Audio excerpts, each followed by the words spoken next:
Hey, this is Chris Maloney from UMPIREHockey.com. Just want to review the drag flick because we've seen some umpires kind of getting this wrong.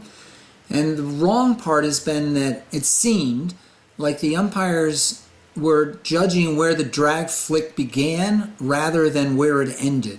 So just let's give this a read. The drag flick comes before flick for a reason. First you drag the ball and then you flick it. Said another way, first you drag and then you shoot.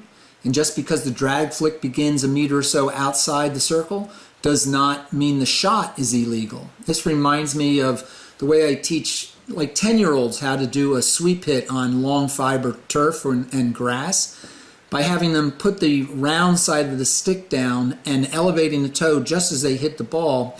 We were at a tournament and some umpires were basically calling this as illegal because what they watched was the approach and not the actual contact with the ball. It's not illegal to approach the ball with the edge when using a forehand swing or sweep, and it's not illegal to have a long drag before lifting the ball inside the circle. I think one of the reasons this comes up is because in indoor hockey we see, in the USA anyway, a lot more drag flicks than we see in outdoors.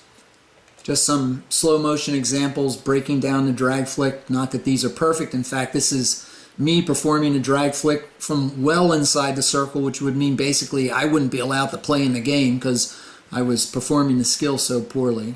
Now here's a lift that clearly took place outside the circle. Again, repeating that. And basically, I guess what I'm trying to make clear here, that unless it is super clear that the flick was lifted from outside the circle, then we don't want to pretend that we need an electron microscope to measure whether or not the ball was lifted inside or outside the circle.